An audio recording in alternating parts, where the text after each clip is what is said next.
there's a lot of opinions on what public safety should be, truly what public safety is. Is it law enforcement? Is it law enforcement in combination with, your youth programming and prevention programs in schools? Is it across the board, libraries, fire, police? There's different ways of looking at it, and there's a lot of opinions on that. For me, in regards to the politics, you still have to stand up for what is right for your community. And I think that that's really where the art of policing and police leadership comes in.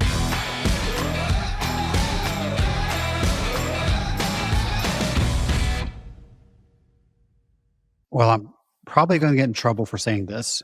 I know I'm going to get in trouble for saying this, but you are one of my favorite police chiefs, and I am excited that you joined me today on this podcast. Oh, I'm actually really honored, because I follow your weekly update and have for a long time, and didn't know that you even knew where Sacramento was, or much less the chief of police. But I've been a big fan for many No, years. well, Very and, honored.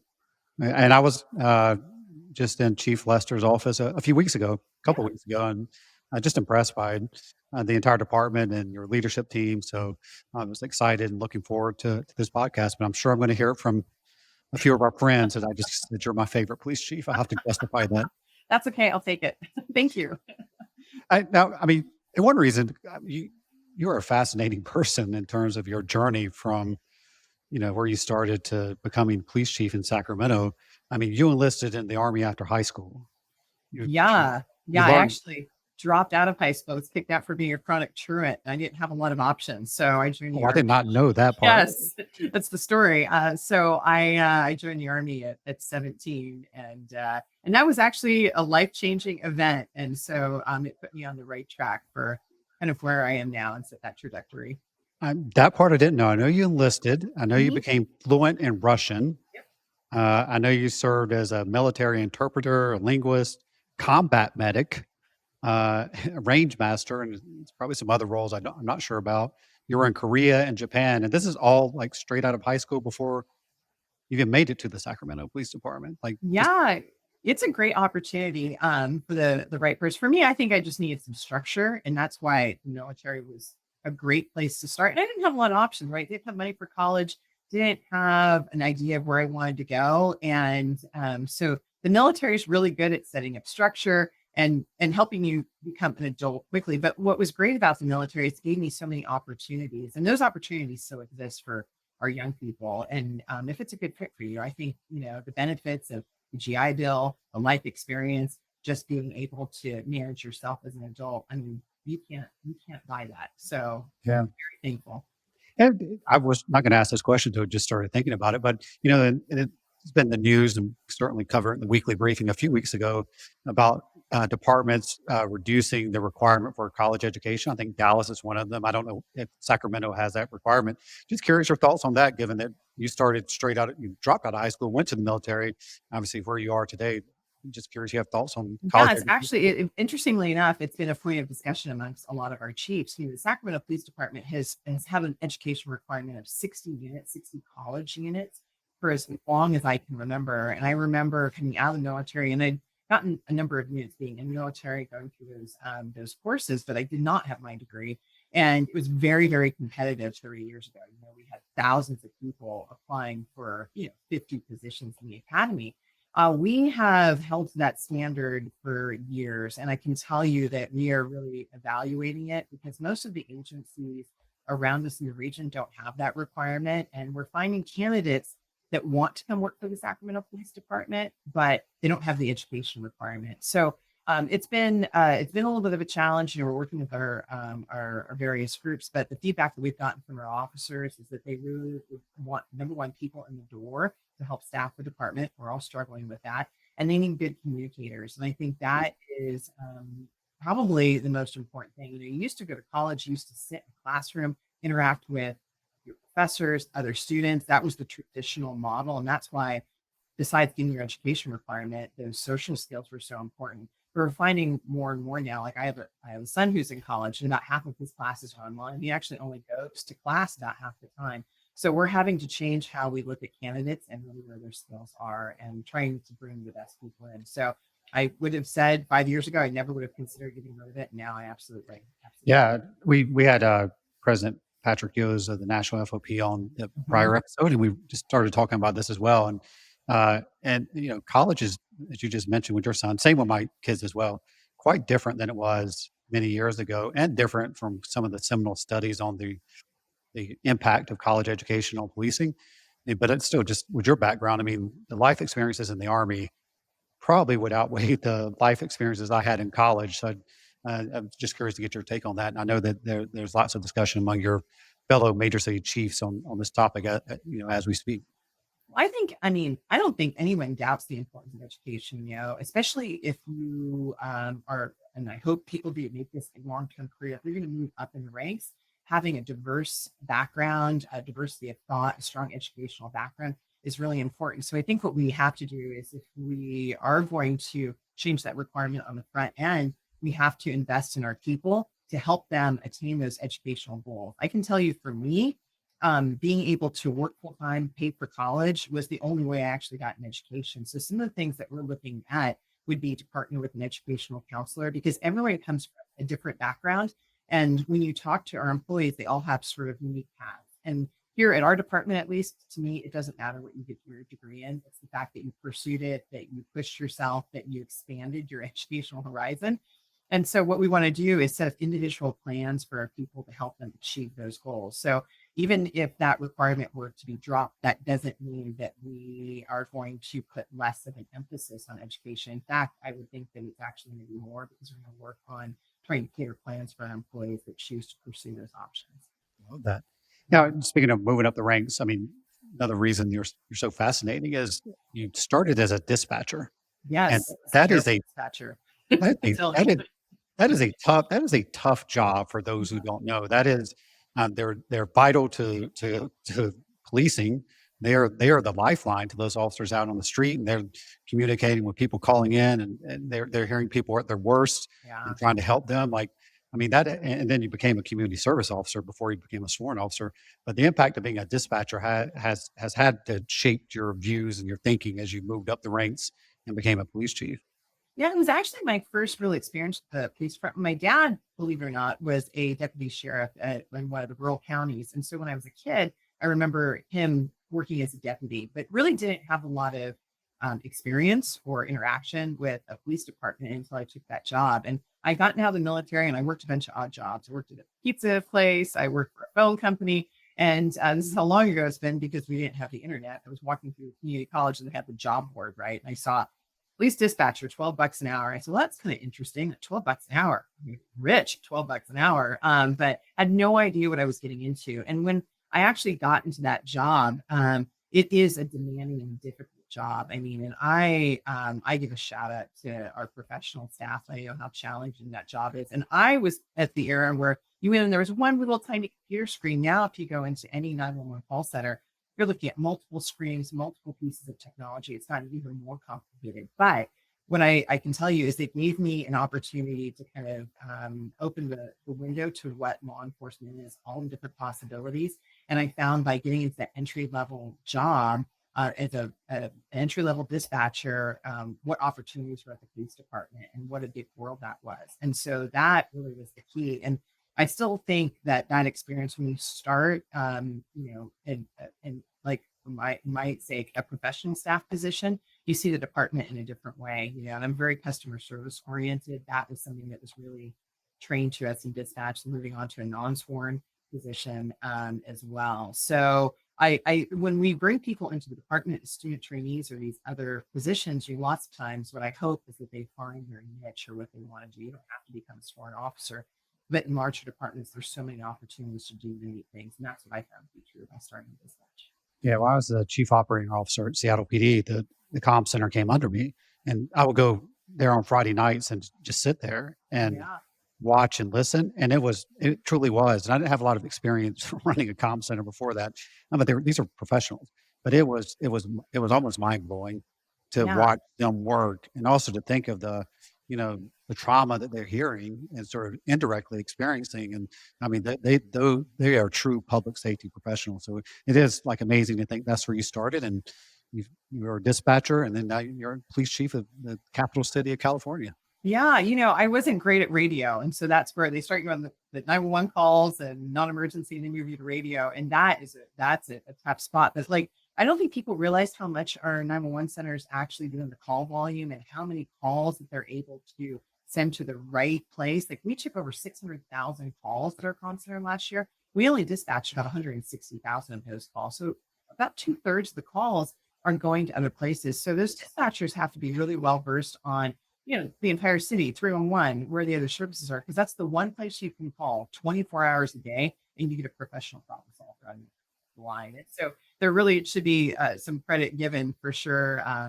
We always try to uplift our professional staff and our 911 dispatchers, but when people realize their volume and their workload, it does not go unnoticed by me how Yeah. important they are to our department. Well, they must know they have a champion. All the dispatchers in Sacramento must know they have a champion with their chief who started there. I think the format of the podcast.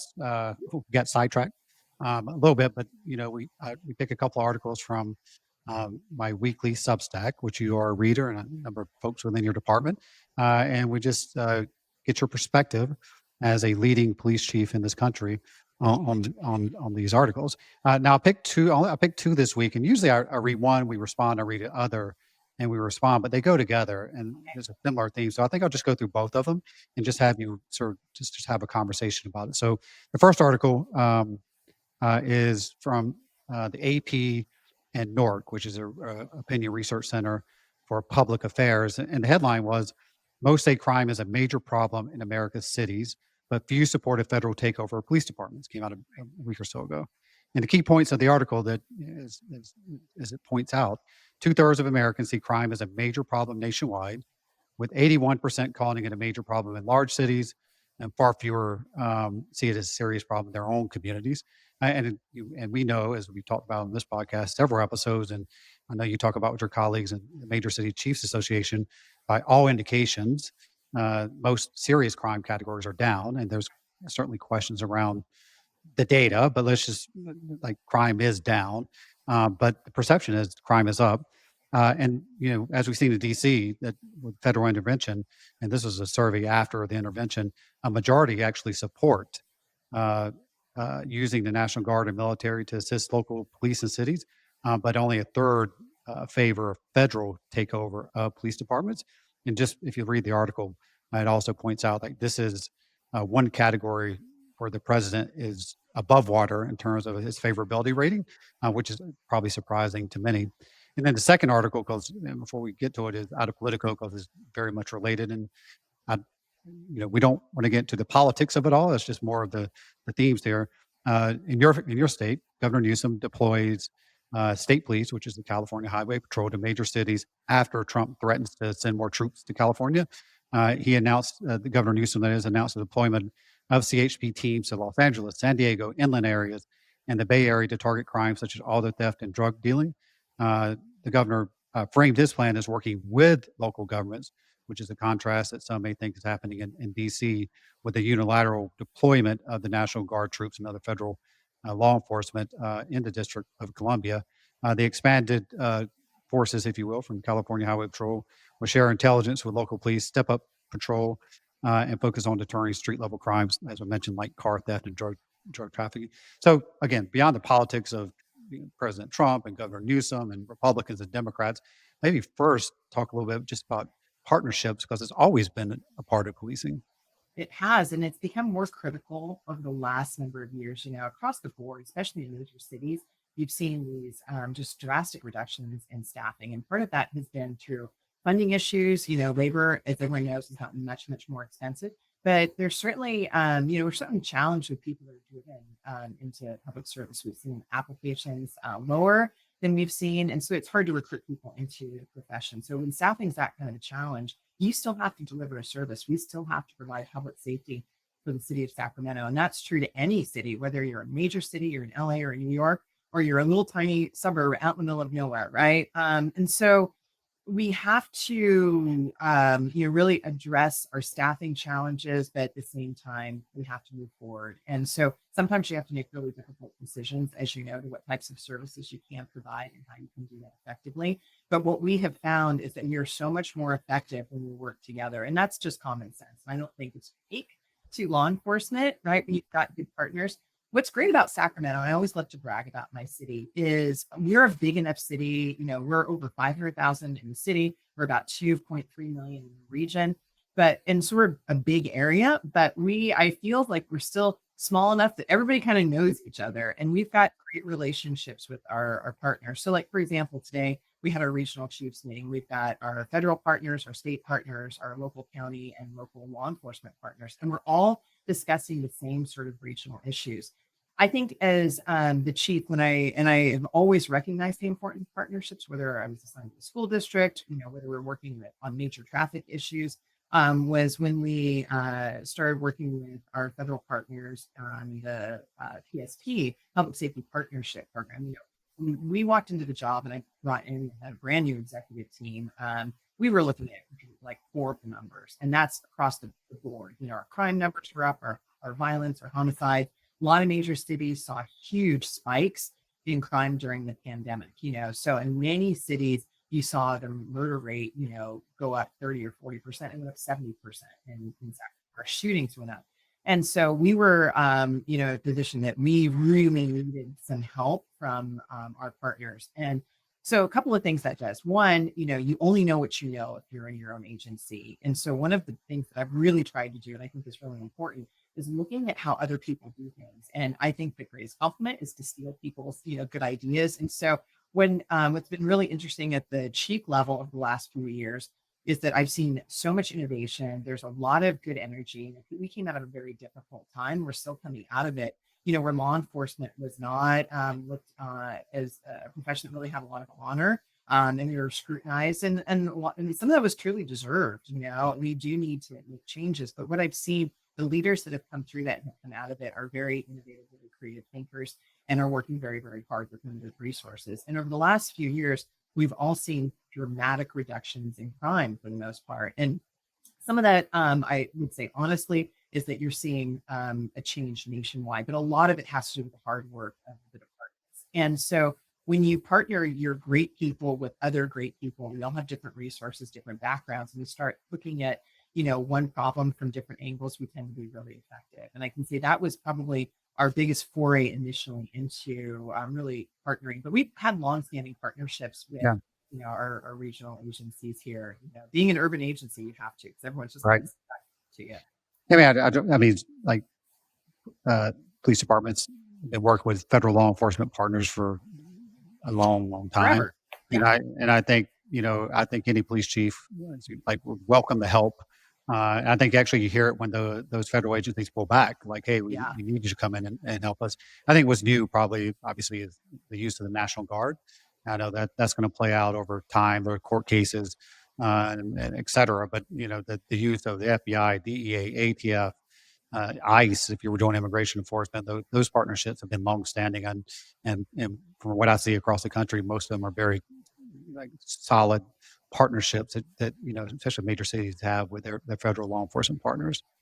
Yeah, you're absolutely right. Right. I think right now, we've made so much progress in trying to bring down violent crime, and by using our federal partners, working with our federal partners, like we bring ATF, the FBI, DEA, California, and certainly Sacramento. We've got major issues with narcotics, with dealing with firearms, with ghost guns, with human trafficking, and so that takes a regional approach, and it certainly takes a mixed approach between local and state and federal partners. I think what I worry about moving forward is that, we still need to focus on those efforts. California has some really unique restrictions in their SB 54, in which we do not partner. We don't do any type of really immigration enforcement with some small exceptions. And so we're very careful to understand kind of where those barriers are, but that doesn't preclude us from addressing violent crime and working with our federal partners to address violent crime. And so that's something that we talk about pretty openly. It doesn't mean that there is no partnership. We do have a little bit of a narrower scope in certain areas. And what I hope happens is that we can continue to do those things because it's important for public safety across the board. Right. And this might be a statement / question, so you can feel free to answer it or not, or make a comment. Just as we're just talking here, and as you're paying attention to all this stuff that's happening, I don't think a lot of people understand, a police chief, besides everything else that they have to do, and especially a major city police chief. Like, you have to navigate the politics of your city, your state, and now the nation when the Sure. president's weighing in. Just curious if you have any thoughts like this is, I mean, this does seem like a slightly newer time Yeah. for a police chief to try to just balance the politics while at the same time running their department and also keeping their communities and officers safe. Right. And I'll tell you, any police chief in the job, when you get in the job, you're going to face something that no one has ever faced before. Right. I think Kevin Davis said this when he was talking about your podcast earlier. He was talking about like we all have our different challenge, and respect the leaders that came before you because they had their own set of challenges. They did absolutely the best that they could.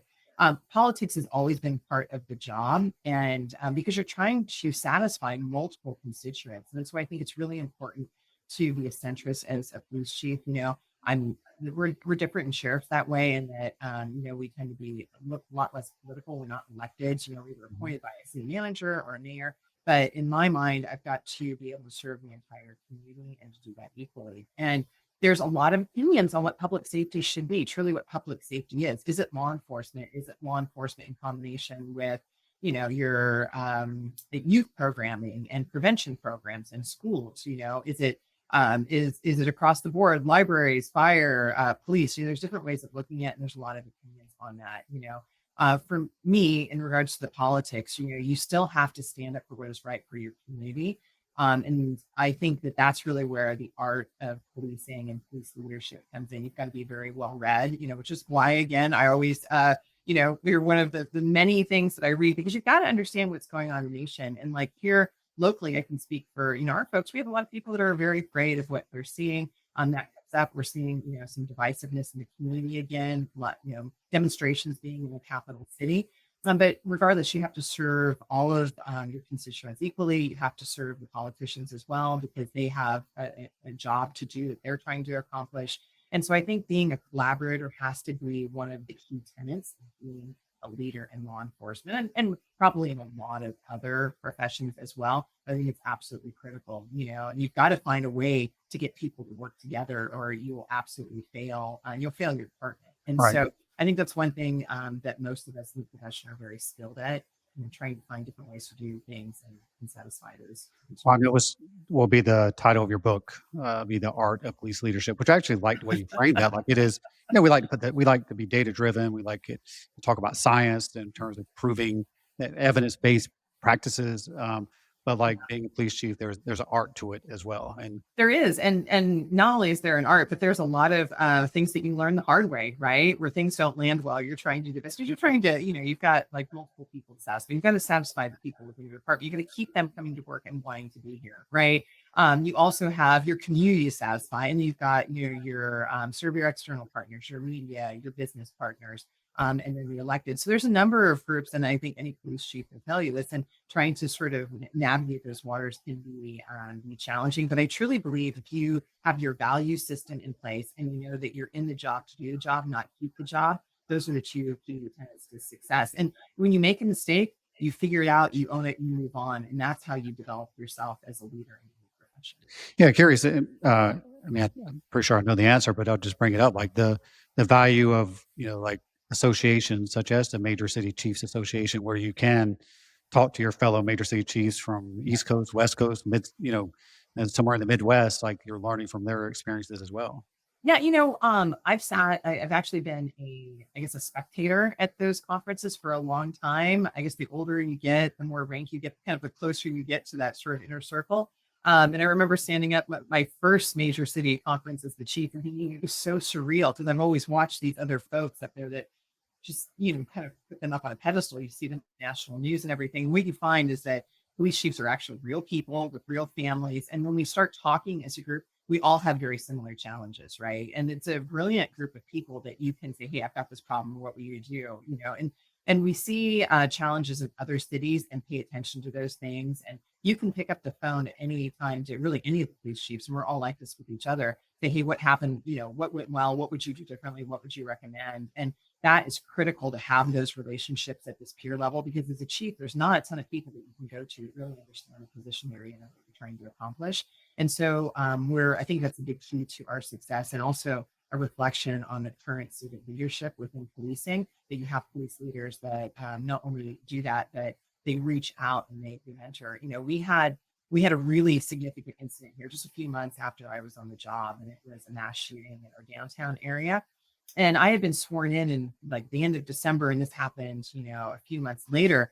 And I was shocked and so thrilled with how many chiefs that I had never met before reached out to see what they could do, offer their advice, offer their support. And that was something I didn't know we did in the profession until I actually got into the seat. And so it's our job now when we see other departments being challenged, to reach out and help and do that proactively and not be asked. But it was something I wasn't expecting, and it's been great. And we've developed a lot of not just professional relationships, but friendships with each other over the years. That's why I'm going to get in trouble by saying, because I'm obviously involved in and know a lot of those other chiefs Yeah. as well. When I said one of my favorite, did I say the I'm favorite? your favorite this week. You're my favorite. You're Mike and Axon, right? I've got your coin. There's not a lot. If you got a Mike and Axon coin there, that's pretty spectacular. So Before we move on, and just the one last thing on the article, just curious your thoughts on that. The perception, which 2/3 of Americans see yeah, crime as a major problem nationwide, and you see in certain cities as well, versus what we are seeing, whether it's FBI measuring crime declines, whether it's yeah. Sacramento PD or whether it's independent groups, you are seeing crime declines and crime drop. And Oh now yeah. again, a lot of still more progress to be made. Just curious your thoughts on the perception versus the reality of unless when it comes to violent crime. Yeah, we talk about that all the time. Like we have seen drastic reductions in our numbers, right? Especially where we were in 2021, 22 to where we are now. And hats off to the men and women at this department that have been working so hard to bring those numbers down. We can set strategies, leaders, but truly it's those people that are getting that work done, and they should be commended every single day. But your average citizen, community member, when you talk to people, they really talk about how if you ask them, if crime were up, I believe that the article that you sent out, that's across the board that people believe crime is up. You have to understand why that is, where people get their news, what they see on social media. Like I am a student of the news. I watch the morning news, I watch the evening news, I watch the nightly news. And, the news outlets are doing, I think, a very good job of bringing real time what is happening across, not just in the nation, but across the world into your living room every night. Right. And this is not, this is kind of a new thing over the last number of years, and how people consume information on social media in particular. And if you are a user of social media learns about you and learns what you're looking at. That was a big challenge, especially during really the social justice movement. A lot of the media that people were seeing, it was based on some algorithms, and it's very tough to know that you're getting, I think, the full spectrum of media. But what you see on the nightly news, what you see with your local news outlets, those are the top stories, and no fault of the media, but a lot of the other things, they just maybe aren't newsworthy.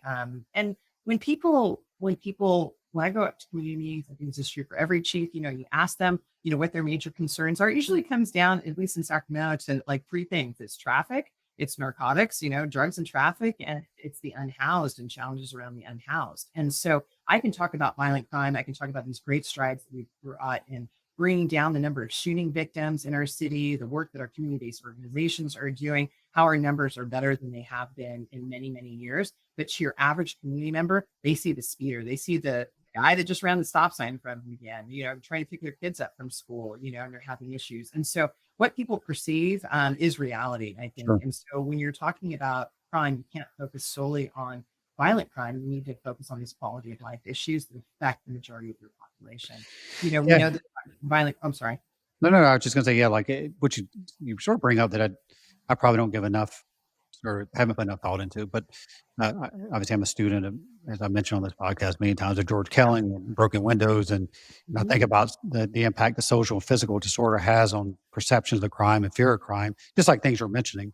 But one thing that sort of you have to update sort of the broken windows theory is on social media, because you might not see that, but you might not see that in real life outside of your front door as you walk down the street. But now everybody's seeing it on social media, and then the algorithm trains on that, and all of a sudden you think an area is out of control because you're seeing areas out of control because of social and physical disorder. And in many cases, that's just not reality.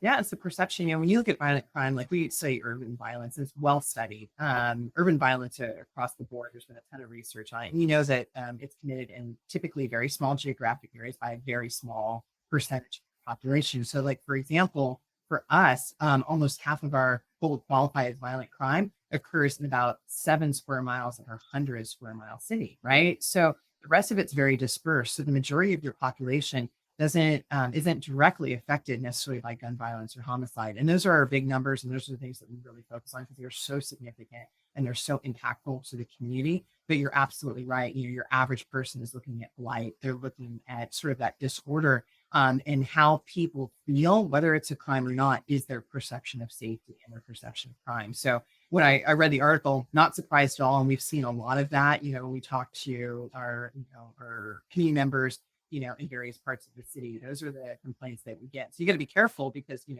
got your whole department working on big problems like violent crime and gun violence, but there is a lot that goes into whether or not people feel safe. Now, you mentioned earlier you like to brag on your city. So, curious, what is since you've been chief, Yeah. what's one of the big accomplishments that the department, that you're most proud of? Well, I think I'm always proud of my people, right? Because your people are really what makes it happen. So I always feel funny asking or answering that question, but I can tell you, we have a great group of leaders. We have amazing officers that come in that start, and they're so talented. And I look at their capabilities and what they're able to do. I think, boy, as an officer, could I have done all those things? Did I have the capacity to be that kind, that professional, to be so technically savvy? I mean, there's some amazing skills. So what I think I'm most proud of really is the team that we have built here at the police department. Despite the many challenges that are out there, we have very good community support for our department, and we have folks that are doing amazing things. And what I see is this sort of constant reimagining of police work, and people are looking and they're actually coming up with very innovative things that not even us really could have thought of. And we do what I can always share, whether it's work that our traffic division's doing, our human trafficking division, the work of the patrol officers, ideas that are coming out of our professional staff. It's a very innovative department. We foster that and we expect that. We like to be challenged as leaders, but I think we are unique in that way. And I think that our numbers show it, right? Despite having low staffing numbers, a growing city. We have increased our population significantly in the last 15 years. We had, 150 more cops, in 2008 than we do today. And yet our numbers keep going down. The feedback that we're getting is positive. And that is a direct result of people that are healthy in your organization are doing good work, And so, we try and make a significant investment in our employees through wellness and through support and through recognition. It's always a tough job. Morale can be tough. We have a lot of people that are working a lot of hours, but despite that, you have people showing up and getting it done and being great for our community. And so I guess for me, I recognize that. And that's the thing that I'm most proud of, that I get to work for an organization like That's going to go right along with your book, The Art of Police Leadership. Like that. The many you care about mistakes will be 10 well, chapters. you care about your people, and you care about building a good team, and that is what leaders do. I mean, when you're sitting around the table with your leaders, like you were last week when I was out there, like I mean, what's a major priority or challenge that you guys are working on now that sort of top of mind? Oh boy. I think right now, staffing and the services that we deliver and how we're delivering them are probably the most significant, right? We realize that based on our staffing in the growing city, we're going to have to adjust. And so right now, the big conversation is how do we continue to best provide resources? How do we prioritize?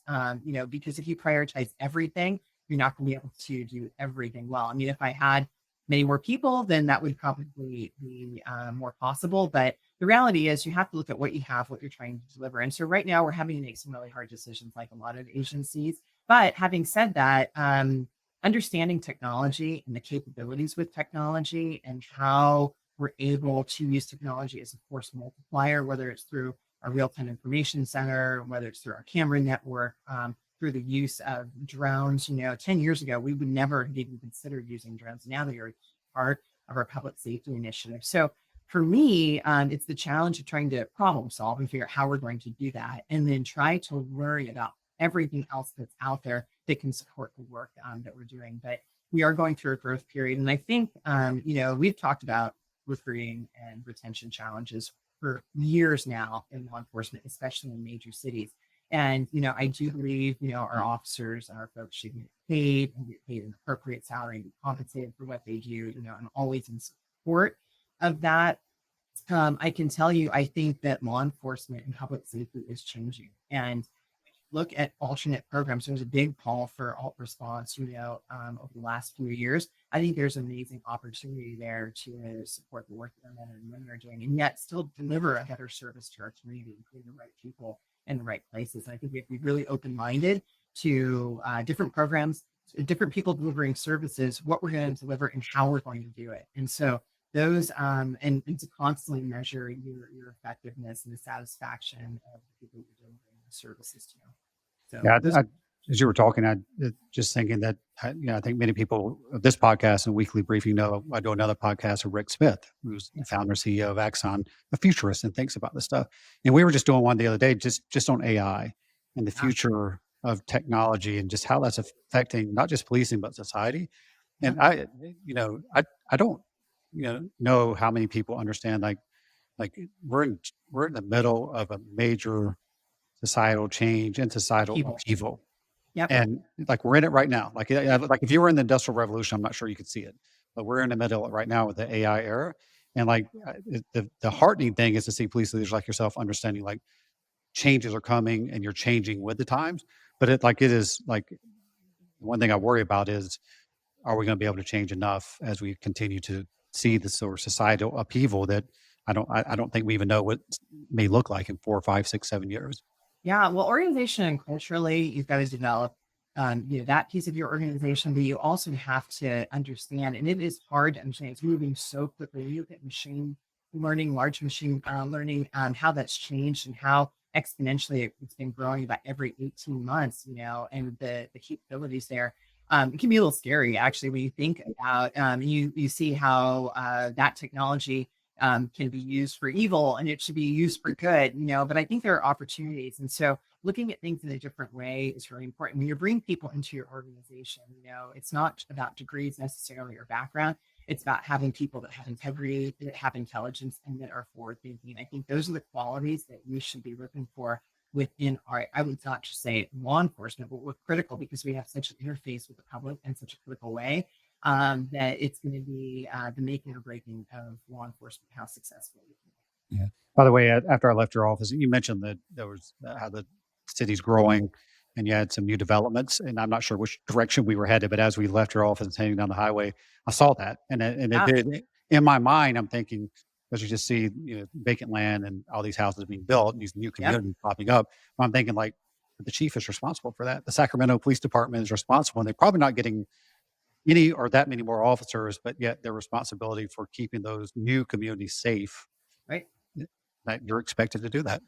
It is a challenge. I won't, I don't make any bones. I talk about it all the time, right? And you can't just continue to add bodies, right? That's not going to solve your problem. You do need the appropriate staffing so that you can respond, but you're absolutely right. And I think we see this in a lot of cities, right? Where chiefs are like, okay, how am I going to police that? We're watching cities grow up and get taller and, mid rises and high rises going in places that they didn't used to be, a lot of infill projects and some great things for cities, right? You need those economic drivers because you want your city to thrive. You want a downtown nightlife. You want to have a robust economy, a diverse economy. You want to have mixed use housing and businesses. But all of those do present public safety challenges. And if we look at it, that we've always looked at, okay, well, we need X amount of staffing to this amount of people without taking into all those other considerations of, what else we can be doing and how we do that differently, we're always going to be behind the curve. And so it does take creative people to look at those things and figure out how we can do it. And I talk about community safety as a shared responsibility. And we certainly see that, the community cannot solely rely on the police department, and the police department can't work in a vacuum. And that's why those relationships are so important. Having, good projects where you're doing development, you're thinking about safety, you're thinking about ingress, egress, lighting, all of these things that you can do to be preventative on the front end are critically important. And how you engage those communities so they recognize public safety issues and they can help too. And I think Do you look at clearance rates for homicides? That's one of your indicators on a strong relationship with your community. Ours are very high, like a number of cities here in California. But we also implement technology to constantly get feedback to see how we're connected, to see how we're doing, because I really think we will not be able to continue to serve the city in the way that we want to unless we also build those relationships and help, work with our business community, work with our community partners to certainly try and extend our public safety fingers throughout the community, and not just expect the cop on the beat to respond to a call and handle the problem. And then Well, we covered a lot. Mhm. And I have one final question. And first, let me thank you for your time. Like I'm like, oh, we're going to do this in 30 minutes, and now this is I just realized, yeah, I get to talking, I like to chat. no, About it's no, me. it's great. But I asked everyone this final question, and I know we covered a lot, and maybe some things that we already talked about. But the question is this: is there something on the horizon that you think we're just not thinking enough about when it comes to public safety? Like, what's that issue out there today that like we may not be thinking enough about? And I think you've heard other police leaders speak about this. There are over 18,000 police departments across the country. And I feel very strongly that local departments should be customized to serve the community that they are there for. So you have to have essentially, a police department, a law enforcement agency that is designed to serve the community. But I also feel standards in law enforcement are really important. And I'm a big proponent and supporter of nationalized standards, and it gets very difficult when you look at collective bargaining agreements and some of these other challenges. But I think that if we could train across the board to at least a set of really generally acceptable standards, certain amount of driving, de-escalation, customer service, tactics, all of the training, I think that we would be better as a profession. I do think that we still have room to grow on culture, and I think that you're seeing lots of changes with law enforcement leaders, but it does take a long time. And I think that to look at public safety in a different way, where it's not just solely the police or the fire department that's responsible for delivering public safety, but to also leverage our partnerships, not just with other local or other law enforcement agencies, but with people that really want to see a difference in their community, and looking at that in a different way is critical. And the only way you can do that, I think, is to expand what develop your own, professional relationships, see what other departments are doing well, bring some of that back and come up with unique ideas. So I think that's the future, developing, trying to plan all of the technology, trying to work with community and really figure out how we're going to be responsive to these many needs and do that well. And that's a question that's yet to be answered, I think, by many of us. Well, Chief Kathy Lester, appreciate your time, and thanks for joining me this week in the briefing room. It's great to see you. And I love the weekly briefing. Please keep it coming. It's a Okay. great resource, and I encourage everyone to get on your list. Thank you. Thank you.